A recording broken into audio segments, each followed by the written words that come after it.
이번 강연의 주제는 혁명적 조직인데요. 발제자는 노동자연대 운영위원이고 다른 노동자연대의 국제 자매 조직들과의 연락을 담당하고 있는 국제연락간사 최일봉 씨입니다. 최일봉 씨는 러시아 혁명 희망과 좌절, 차별과 천대에 맞선 투쟁의 전력과 전술이라는 책을 집필한 분이기도 합니다. 그럼 발제자를 큰 박수로 모셔보도록 하겠습니다. 병아리가 닭인가요? 닭이 아닌가요?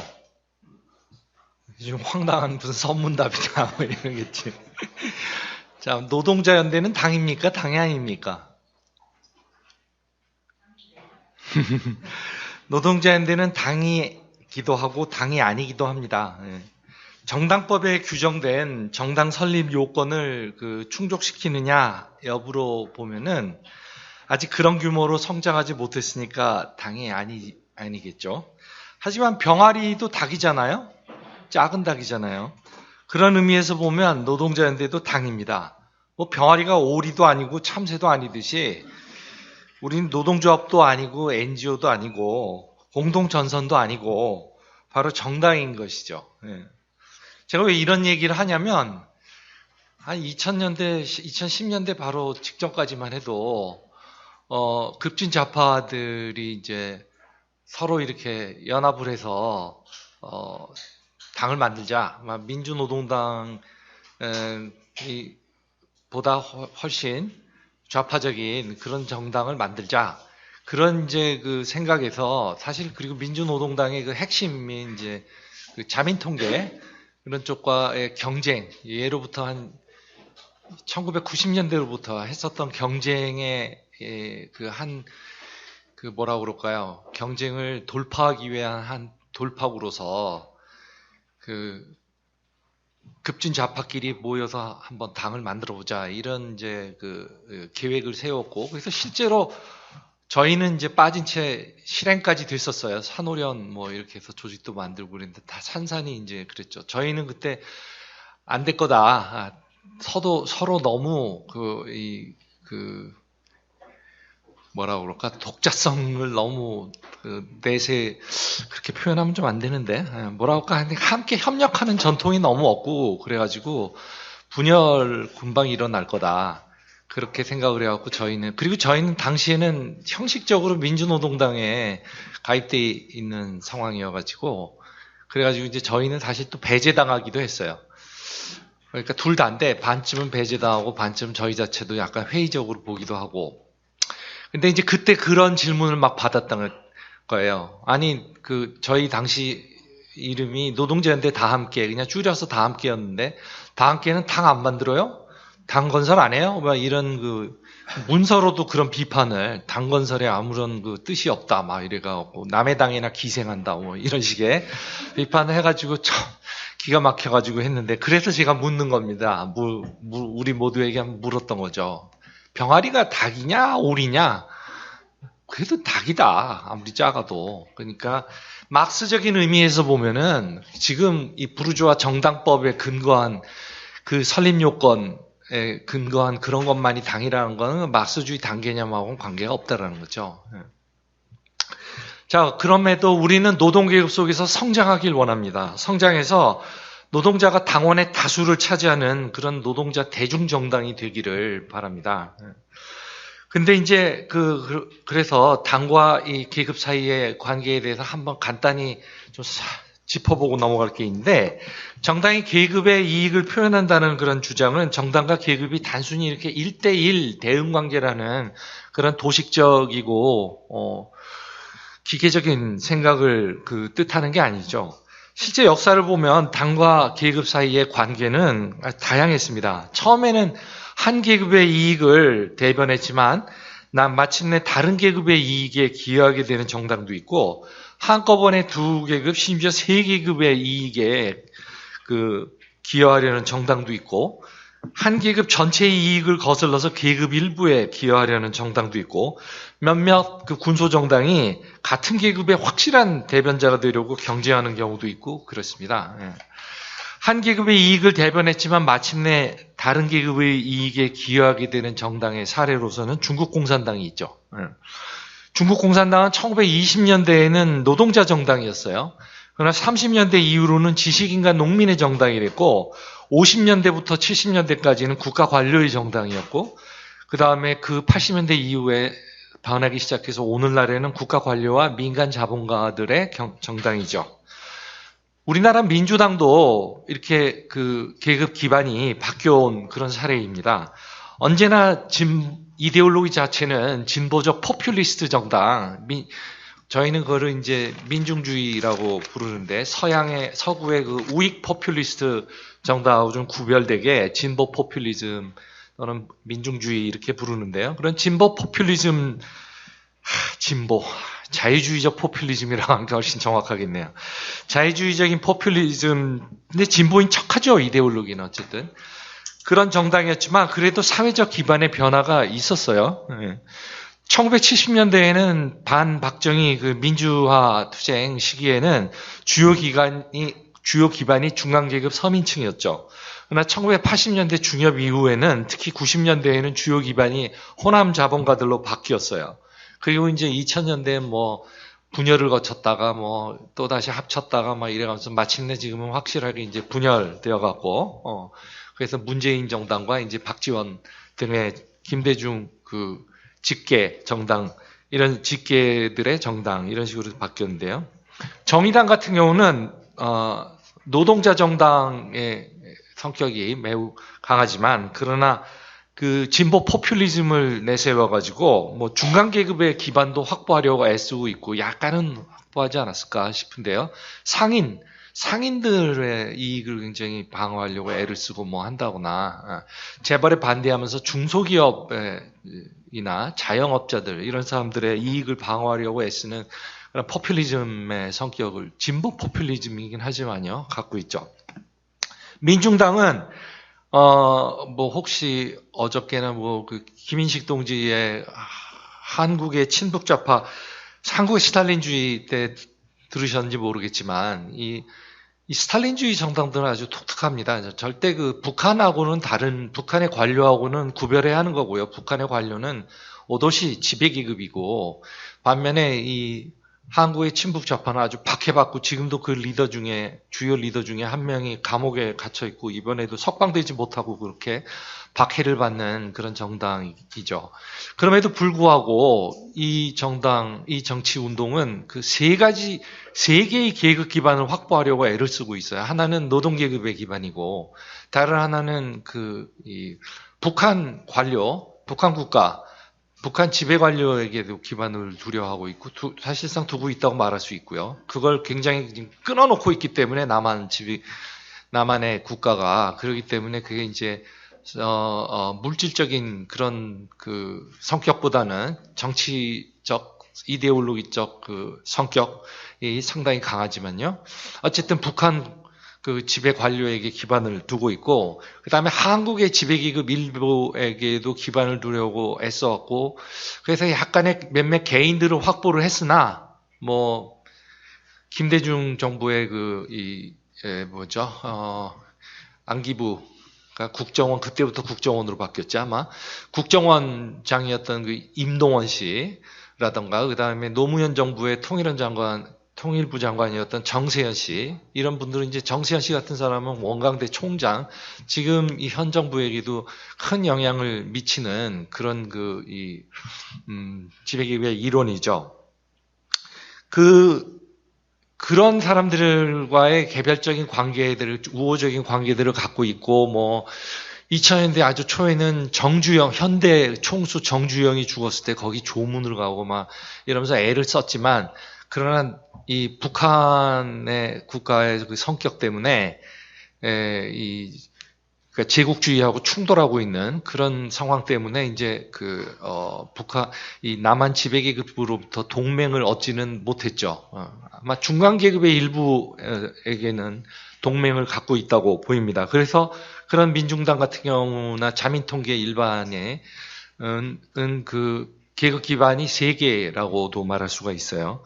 우리 단체 같은 경우는 제가 아까 말한 바로 표현을 빌자면 같은 계급의 확실한 대변자가 되려고 경쟁하는 몇몇 군소정당의 하나라고 말할 수가 있겠죠. 자, 이제 레닌의 그 혁명적 당에 대한 레닌의 기여를 한번 좀 살펴보겠습니다. 크게 보아서 이제 당이라고 하는 것은 좌파 정당이라고 하는 것은 크게 광범한 좌파 정당, 이거 이제 범좌파 정당이라고 제가 부를게요. 범좌파 정당을 가리킬 수도 있지만은 또한 소규모 혁명적 당을 가리키는 말일 수도 있습니다. 마르크스는 범좌파 정당만을 생각했어요. 당은 계급을 나타내는 것이라고 그가 봤기 때문이죠. 마르크스에 대한 가장 흔한 오해는 그의 사상이 경제 결정론이다라는 건데, 물론 이것은 부정확한 비판입니다. 가끔 막스가 경제 결정론으로 막 말을 한 경우도 가끔은 있었지만, 전체적인 그의 텍스트들을 분석을 해보면 경제 결정론이라고 말할 수는 없다라는 건 제가 어저께 좀 얘기를 한 바가 있는데요. 하지만 어쨌든 마르크스의 정당 개념은 결정론적 경향이 있었어요. 즉 마르크스는 노동계급이 쭉 성장할 텐데, 자본주의 하에서 그렇게 되면 노동계급을 표현하는, 노동계급을 나타내는 그런 정당도 세력이 성장을 할 것이고, 그렇게 해서 의회에서 다수파가 되고 하면 그렇게 해서 그걸 지렛대로 해서 사회개혁에 착수를 할 수 있다라는 그런 생각을 가졌었는데, 모든 곳에서 그렇게 개량주의적인 생각을 가졌던 건 전혀 아니에요. 어쨌든 자본주의 하의 대의 제도에 대한 그 막스가 좀 오해를 하고 있었다. 그건 그 당시에야 비로소 자본주의적 대의회 민주주의 제도가 이제 막 시작되던 그런 상황이었기 때문에 그가 충분히 그 새로운 현상을 심도 있고 정확하게 분석하지는 못한 거죠. 그래서 영국이나 네덜란드 등 의회 민주주의가 발달한 곳에서는 선거와 의회로 사회를 변화시킬 수 있다고 막스는 봤습니다. 그런 곳에서는 노동계급 전체를 표현하는 그냥 계급 자체인 그런 정당을 건설해야 한다고 봤어요. 반면에 대의제 민주주의가 덜 발달한 곳에서는 혁명적 원칙에 근거한 당을 건설해야 한다고 막스는 또 분명하게 믿었습니다. 그래서 1875년 독일 사회민주당이 고타 강령을 작성을 했을 때 마르크스의 지지자들이 그 라살레파에게 불필요하게 양보한다고 막스는 봤고, 그랬을 때 막스는 고타 강령과 자기 지지자들을 매우 날카롭게 격렬하게 비판했습니다. 마르크스 사후 마르크스주의자들도 처음에는 대의제 민주주의의 발달 여부, 이거를 굉장히 기준으로 해서 범좌파 정당이냐 아니면 혁명적 당이냐 하는 그런 이 구분, 그런 프레임을 세웠었습니다. 그런 프레임 속에서 당 문제를 다뤘는데요. 오늘날에도조차 의회 민주주의제 여부를 근거로 해서 당 문제를 다루는 사람들이 꽤 많아요. 그래서 그런 사람들은 영국 노동당이나 스페인 포데모스를 모델로 여기고, 그리고는 이제 혁명적 당은 가망 없는 이상주의자들의 집단일 뿐이다라고 그렇게 보는 그런 경향이 있죠. 그래가지고 자유민주주의, 부르주아 민주주의라고도 말하지 않고, 이제 한국도 민주주의가 됐으니 그러니 여기서 노동자연대처럼 혁명적인 당을 건설하자고 하는 사람들은 좀 완전히 시대착오적인 사람들이다. 이렇게 이제 나도 다 한때 막스주의 해봤어. 이런 식의 그런 사람들이 꽤 있어요. 그런 사람들은 레닌이 활동했던 제정 러시아의 전제정 치하에서는 범좌파 정당이 부적합했지만 21세기 한국과 같은 그런 자유주의적 민주주의 제도하에서는 범좌파 정당이 적합하고 오히려 혁명적 당은 부적합하다고 그렇게 주장을 합니다. 이렇게 대의제 민주주의의 존재 여부를 근거로 해서 혁명적 당의 적실성을 논의하는 사람들이 굉장히 많습니다. 그러나 레닌은 단지 짜르 체제의 일상적 탄압만을 이유로 해서 정당론을 펴지 않았습니다. 그는 볼셰비키와 멘셰비키가 분열한 직후에 쓴 책이 하나 있는데, 일보전지 이보테, 그런 1903년 쓴 책에서 뭐라고 말했냐면 범좌파 정당이 부적합하다라는 얘기를 분명하게 하면서 그 이유로서 노동계급 의식이 불균등하다. 노동계급 의식이 불균등하기 때문에 그렇기 때문에 노동계급 전체를 나타내는 그런 정당을 세운다라는 건 불가능하다. 그런 당은 있을 수 없다라고 얘기를 합니다. 무슨 말이냐면 소수 노동자들 10명당 1명, 20명당 1명 이렇게 소수 노동자들은 우파적이고 그리고 또 소수 노동자들은 매우 좌파적이어갖고 5%, 10% 때로는 1, 2%가 되도록 극소수일 수 있겠죠. 그런 극소수는 사회주의적, 심지어 거의 혁명적이라고도 할 수 있고 그 중간에 있는 8, 90% 되는 노동자들은 대부분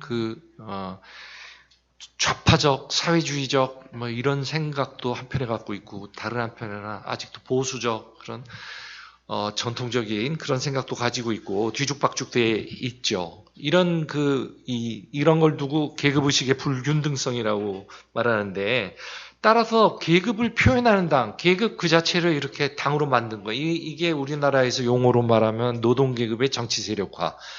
이런 표현이었었죠. 예. 이런 아래로부터의 노동운동을 갖다가 고스란히 당으로, 정당으로 표현해보자라는 그런 당.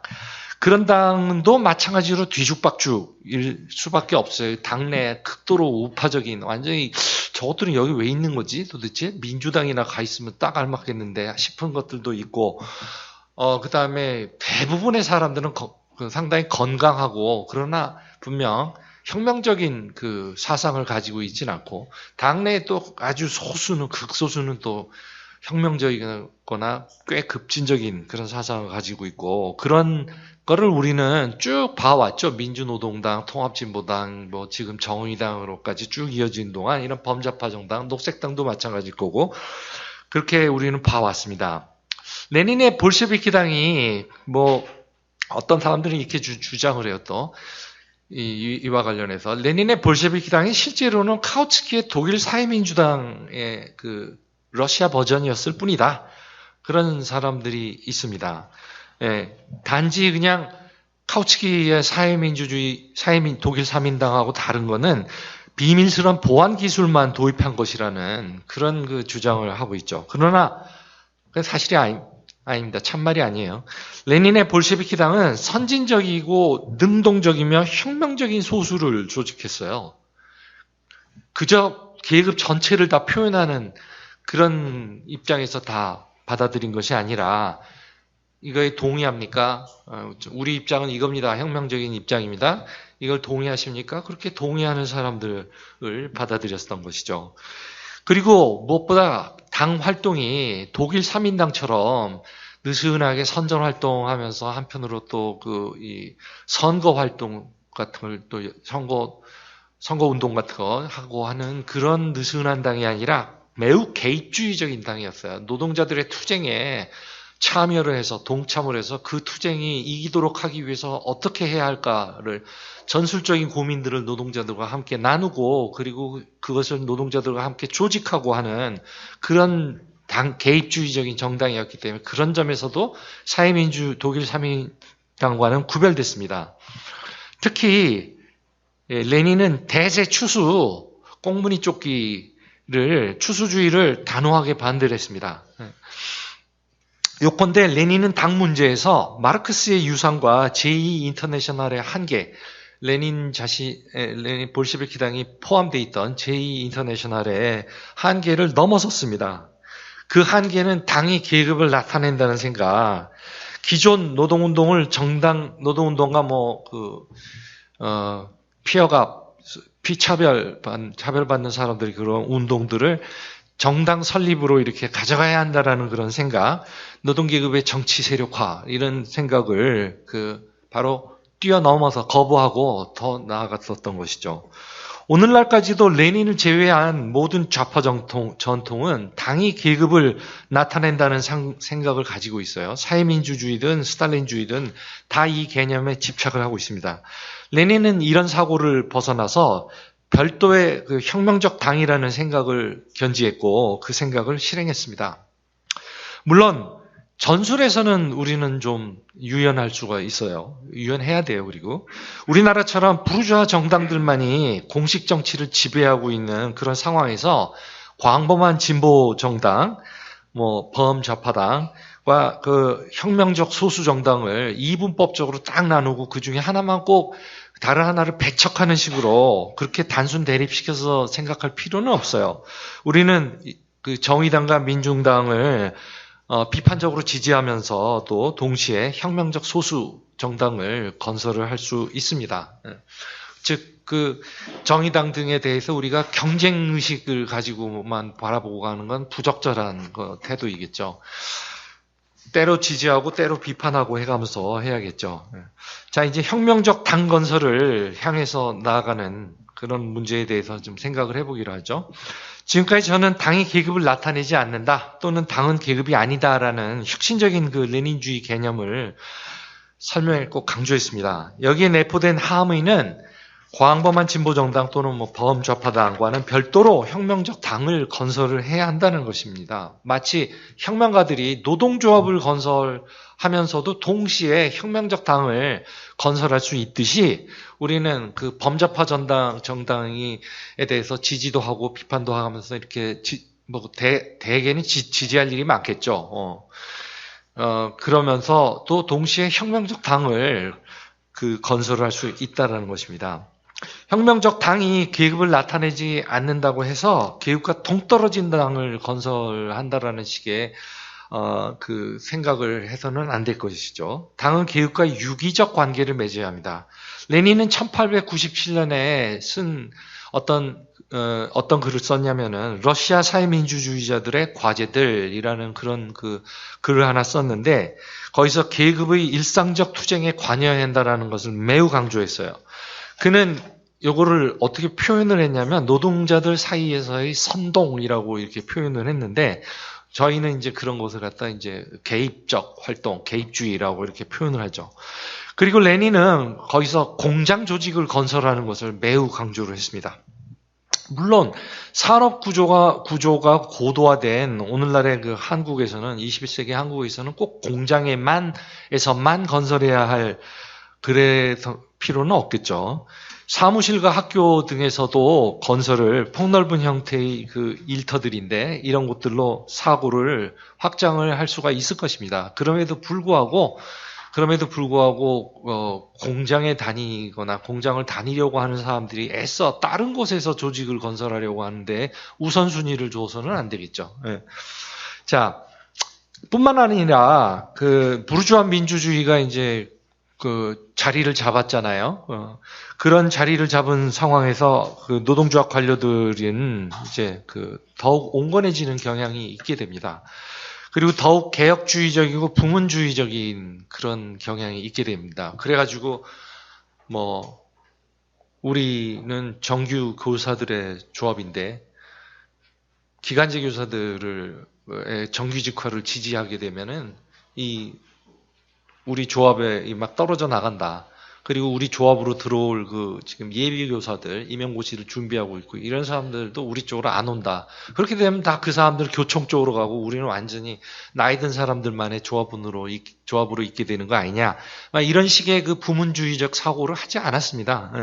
우리는 비정규직 노동자들을 우리 조합에 받지 않는다라던가 심지어 비정규직 조합원들 나가 다. 이런 따위의 반동적인 짓거리를 하지 않았습니다. 전 반동적인 짓거리라고 생각을 해요.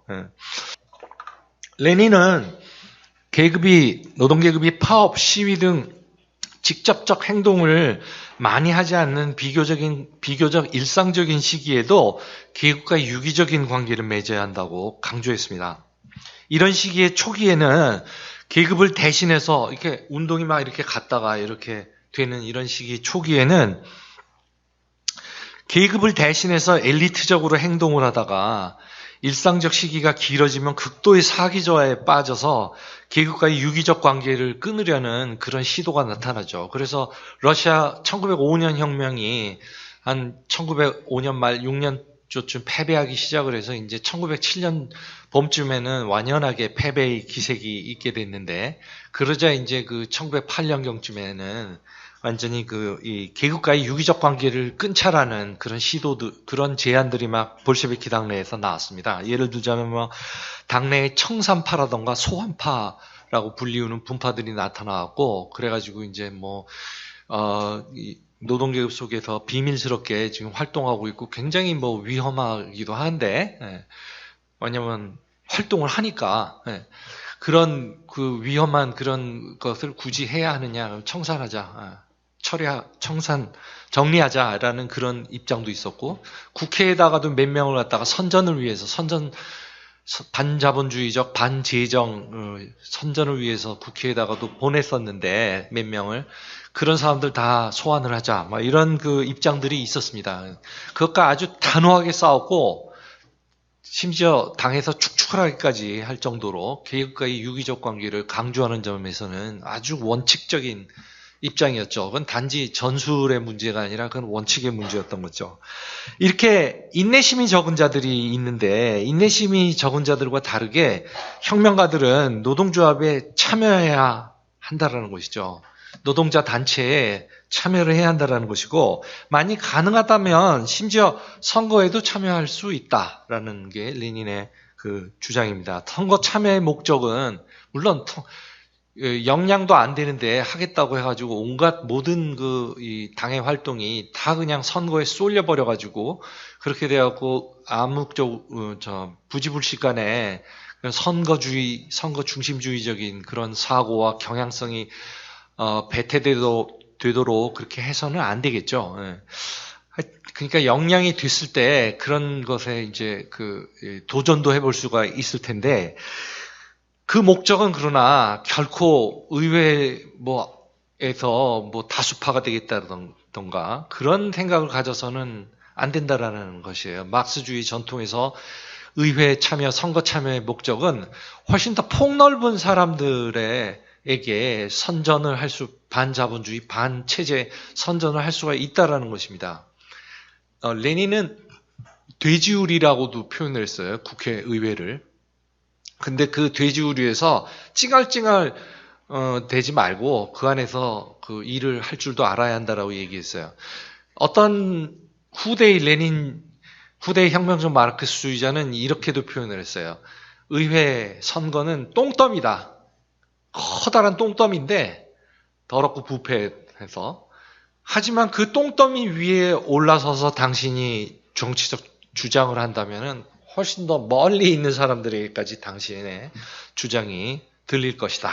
이렇게 표현을 했죠. 따라서 이 의회나 선거에 참여는 무슨 제도 개혁을 하겠다 또는 개혁 입법을 하겠다 이런 것이 중심이 전혀 아니라 반자본주의 또는 그 정치 체제에 대한 폭로를 하기 위해서고, 그래서 대중 자신이 의회제 민주주의의 한계를 경험하도록 돕기 위해서 하는 거다라는 점을 분명히 했습니다, 레닌은. 그리고 후대의 혁명적 마르크스주의자들도 바로 그런 관점에서 선거에 참가를 했었던 것이죠. 자, 혁명적이면서도 대중과의 유기적 연계를 맺는 당을 건설하는 것이 오늘날에도 요즘에도 가능한가? 왜냐? 서구에서도 지금 몇십 년 내로 가장 급진좌파가 가장 어려운 시기에 처해 있다라고 그러고, 그 다음에 우리나라도 사실 한 6, 7년 전서부터 좀 안 좋아지기 시작해서 사실 1980년대 이래로 가장 이 급진좌파가 나쁜 처지에 있다고 볼 수가 있거든요. 아까도 이제 노동운동이 많이 좀 아까 마지막에 들어왔을 때 저 패널 분의 한 분이 노동운동이 엄청나게 지금 좀 안 나쁜 상태에 있다라고 했는데, 그건 제 생각에 지금으로부터 한 10년 전 이전의 상황 같은 거를 80년대, 90년대, 2000년대 막 그런 상황을 체감을 했던 사람으로서 지금 경험적으로 너무 얘기를 하시는 거라고 생각이 되는 건데요. 아직도 그래도 우리나라 노동운동은 서구의 노동운동보다는 수위가 높습니다. 그래도. 어쨌든 그럼에도 불구하고 지난 6, 7년 사이에 분명히 좀 이 상황이 좀 안 좋은 증거는 그건 분명한데, 제가 생각하기에는 그 주된 측면은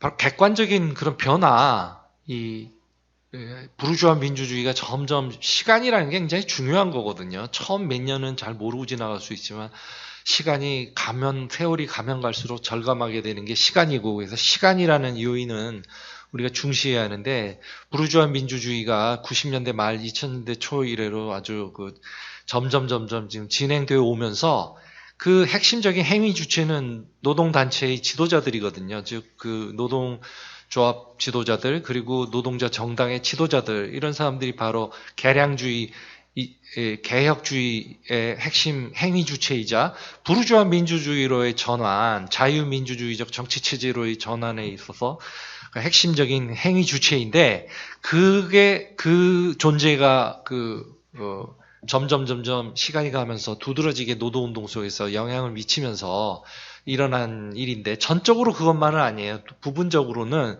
분명히 기층에서, 현장에서 활동하는 혁명적 좌파의 세력도 약화됐고, 좌파들이 또 그거에는 좌파들 자신의 책임들도 많다고 생각합니다. 저희를 포함을 해서. 저희는 좀 약하고 그런데 어쨌든 산업 기반이 그렇게 강력하지는 않은데, 다른 좌파들도 순식간에 지난 한 6, 7년 사이에 기반이 굉장히 약화됐고, 무엇보다도 분열 문제를 갖다가 적절하게 그것을 노동자들이 단결하게끔 하지 못하고, 심지어는 자신들이 분열의 주체가 되는, 주동자가 되는 그런 일들이 꽤나 최근에는 많아지고 그런 것 때문에, 그래서 이런 게 다 요인들이 어우러져 갖고, 노동운동이 지난 6, 7년 사이에 많이 약화됐다고 약화가라기보다 잠재력은 여전히 강한데요. 노동운동이 현재적으로 발휘하는 힘이 불필요하게 지금 불필요하게 감소됐다라고 그렇게 생각을 해요. 자, 어쨌든, 이런 상황에서 혁명적 노동자당을 건설하는 게 가능한가? 오늘날 그 혁명적 당을 지지하는 사람들은 노동운동 안에서도 매우 극소수입니다. 하지만, 그런데 말이에요. 요즘에는 순식간에 또 범좌파 정당이라는 생각이 인기를 끌고 있지도 못해요. 지난 몇 년 사이 보면, 1, 2년 사이에. 바로 지난해였나? 지지난해였나? 근데 제가 지금, 하여튼 지난해 여름이었던 것 같은데, 8월 민주노총 대대에서 자민통계가 강력하게 조직되어갖고, 스스로 조직해갖고, 그래서 이렇게 민주노총을 기반으로 하는 진보정당, 진보통합정당, 진보단일정당을 만들자라고 하는 것을 이 대대 결의안으로 관철시키려다가 실패한 일이 있었죠. 실패를 했는데, 올해 들어와서는 더욱더 제가 봤을 때는 그때보다 훨씬 동력이 없을 거라고 생각해요. 그 이유는 첫째, 정의당과 민중당의 이중 존재 때문이에요. 둘은 각각 사회민주주의 정당, 스탈린주의 정당인데요.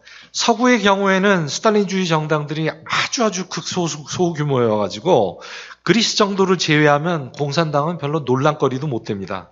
하지만 한국은 이 주변 정세와 그리고 핵무기를 보유한 북한의 존재 때문에 얘기가 다르죠. 거기다가 사회민주주의 정당과 스탈린주의 정당은 서로 아주 견원지간이에요. 냉전 이래로 아주 사실 냉전 이전부터 많이 갈등이 제가 봤을 때는 1920년대 말에 스탈린과 코민테른의 정책 때문에 둘이 사이가 많이 나빠졌고, 나중에 조금 좀 화해가 될 수도 있을 듯 하다가 이제 냉전 이후로는 엄청나게 또 갈등을 빚어가지고, 근데 우리나라는 지금 북한의 존재도 있고 그래가지고 이제 민주노동당도 2008년 초에 분열하고, 그 다음에 또 다시 한번 다시 해보자 해갖고 했는데, 그것도 2012년에 또 분열을 하고, 그런 그게 있어갖고, 그리고 역사적으로도 이제 견원지간이고, 그래가지고 사이가 나쁘죠. 예, 그래서 범진보정당 또는 민노당 어게인이라고 하는 그런 아이디어는 많은 지지를 못 받고 있습니다. 정의당과 민중당이 합당하라 하는 아래로부터의 압력이 커질 것 같지는 않아요. 그리고 저희는 여러 해 전부터 이제 민주노동당이 분열하고 또는 통합진보당이 분열하고 막 이랬을 때부터 계속 저희는 선거 연합 정당을 만들면 어떻겠느냐. 각 당들이 독자성을 가지고 활동을 하되 선거 문제에서만큼은 이 부르주아 정당들이 설치지 못하도록 한번 함께 도전을 해보는 것이 어떻겠느냐라는 그런 아이디어를 냈고, 근래 보면은 노동당이 그런 아이디어를 받아서 노동당도 그걸 지지를 하고 있더라고요. 그럼에도 노동당도 군소정당이라고 말할 수 있고, 그렇기 때문에 그게 힘을 받을 것 같지는 않아요. 네. 게다가 제국주의의 동아시아에서의 제국주의 갈등 상황이 계속해서 불안정한 한반도 주변 정세, 지정학적 상황을 계속 유지시킬 것이기 때문에, 그렇기 때문에 더욱더 또한 어렵지 않을까 생각됩니다. 또 다른 이유도 있어요. 또 다른 이유는 범좌파 정당이 탄력을 못 받을 또 다른 이유는 현재 친민주당식 개혁주의가, 그러니까 민주당 자체는 아닌데 운동 내에서 민주당을 지지하는 그런 개혁주의가 가장 오른쪽 개혁주의죠. 진보 진영의 이 순간은 아직 헤게모니를 쥐고 있다고 보여요. 진보 진영 전체로 보면. 노동운동에서는 그렇지 않은 것 같습니다. 제가 보기에는. 그리고 그거는 아주 민주노총 선거가 지난해 말에 있었잖아요. 지난해 연말에 있었을 때도 그런 종류의 경향, 그게 누구였었더라? 후보로 하여튼 그런 네? 그러니까 친문이었던 경향이었던, 제가 이름을 윤혜모 씨, 네, 맞아요. 제가 나이가 드니까 이렇게 지명, 인명 등의 고유명사들 잘 까먹을 뿐만 아니라 요즘에는 필수적인 이 수식어 동사도 까먹고요. 네. 하여튼 윤혜모 씨 같은 경향이 지난해 지지를 받지 못했잖아요. 그보다는 문재인 정부하고 대화도 나누지만 싸우기도 해야 한다라는 그런 입장이 오히려 지지를 받아서 지금 지도부를 구성을 했는데, 그런 걸 봐도 노동운동에서는 그렇게까지 우리나라 지금 노동운동은 그렇게 막 나가지 않았습니다. 저는 희망을 가져도 된다고 생각해요. 완전히 전혀 몇 년밖에 안 되고 지금 약화된 게 얼마든지 보강을 해서 그래서 다시금 옛날의 전투성을 찾을 수 있다고 생각하는데, 어쨌든 그런 진보 진영 전체를 보자면, 그러니까 중도 좌파서부터 쭉 이쪽 극좌파까지 그쪽을 다 보자면은 진보 진영의 헤게모니는 아직까지 이 친문적 그런 온건파들이 쥐고 있고, 좌파 노동자 운동 모두는 아직은 그들에게 도전할 만큼 되지는 않다고 생각해요. 노동운동이 사실 도전할 이 힘이 정말 있습니다. 왜냐하면 지금 1년 몇 개월만 봐도요, 문재인 정부 1년 몇 개월만 봐도 사실상 싸운 사회 집단은 노동운동밖에 없어요. 성소수자들이 싸웠다라기보다는 행사를 좀 한 정도고, 여성운동에서는 해화역 같은 데라던가 낙태 반대운동 같은 쪽이, 특히 비웨이브 같은 그런 쪽이 정말 싸웠다고 말할 수 있고, 문재인 정부를 정면 공격하면서 그런 정도지만 그래도 노동운동에 못 당하죠. 노동운동은 지난해 이 여름서부터 지금까지 싸우고 있고 점점 수위를 높여오고 있어요. 그런데 이제 가만히 살펴보면 파업 같은 그런 아주 효과적인 자본주의 이윤 공격 같은 거보다는 항의의 형태로 많이 전개됐어요. 그래서 싸워서 항의하고, 문재인 니 왜 거짓말 치냐, 구라는 좋은 말 같아요. 니 왜 국민 노동자 사기극을 벌이고 있냐 막 하면서 항의하고 막 이렇게 하고 막 7만 명, 6만 명이나 되는 노동자들이 얼마 전만 해도 거리로 나오고 막 이랬는데, 이렇게 약간 그게 뒷심이 약간 부족을 하다라는 걸 알 수가 있어요. 뒷심이 부족한 것은 노동자 운동 지금 싸우고 있는 부분은 이제 새로 막 등장한 비정규직, 공공 비정규직이라든가 이런 부분이 많고, 뭐 몇 년 정도밖에 안 되고 아직 그래가지고 좀 아직 근육을 충분히 단련시키지 못한 부분이고 특히 정치적으로 그래가지고 아직 지도자들에 대해서도 완전 100% 다 신뢰를 너무만 하는 입장이고 그런 거라서 이렇게 좀 멈추게 위에서 멈추라는 지시가 나오면 멈추고 위에서 이렇게 몇만 명, 7만 명 모아놓고 바로 며칠 뒤에 문재인하고 대화에 들어간 문제에 대해서도 별로 비판을 안 하고 이런 이제 말하자면 정치적인 부분에서 아직 노동자 운동이 약점을 가지고 있다. 그리고 이 부분은 혁명적 좌파가 현장 속에서 노동자들을 조직하고 세력을 강화해서 바로 강화해야 할 부분이 바로 이 정치 부분이라는 겁니다. 문재인 정부에 대해서 여성운동에 대해서 성소수자에 대해서 제국주의 지정학적인 문제에 대해서 그 다음에 이민 난민들에 대해서 이 5가지인가 4가지 핵심적인 우리 사회의 어젠다에 대해서 노동자 운동은 그저 그냥 노동조합 지도자들이 기자회견성 집회에 나가갖고 민주노총을 대변해서 나왔습니다. 이러가면서 뭐 연설 한번 하고 뭐 부르주아 개량주의 신문에 의해서 사진 찍히고 그런 걸로 지금 정치를 만족할 일이 아니에요. 그것보다 더 나아가야 하고 나아가야 할 잠재력이 있습니다. 우리나라 노동자들은 의식도 민주노총 노동자들은 서구 노동자들 의식에 비해서 굉장히 진보적이고요. 따라서 그걸 잘 조직해서 정치 행동을 해야 합니다. 정치 행동을 할 수 있도록 또 혁명적 좌익이 현장에서 조직을 하고 그래야 합니다. 그렇게 된다면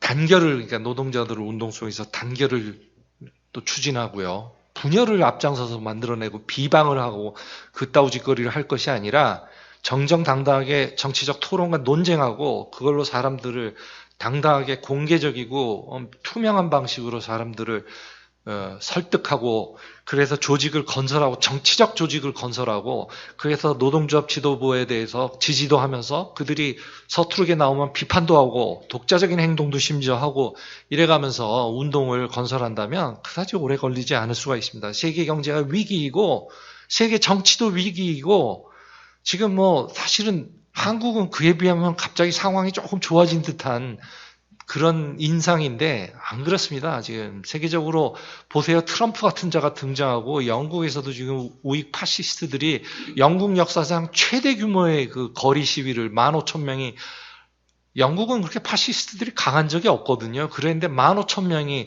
런던 시내를 갖다가 가로질러 가지고 행진을 하고 이런 일들이 지금 벌어지고 있습니다. 그런 일들이 벌어지고 있는 상황에서 우리가 그리고 뭐 바로 지난해 지금으로부터 한 8개월 전, 9개월 전만 해도 한반도의 전쟁 난해 만에 막 이런 얘기들이 있었을 정도에 그게 갑자기 가셨을 것 같아요.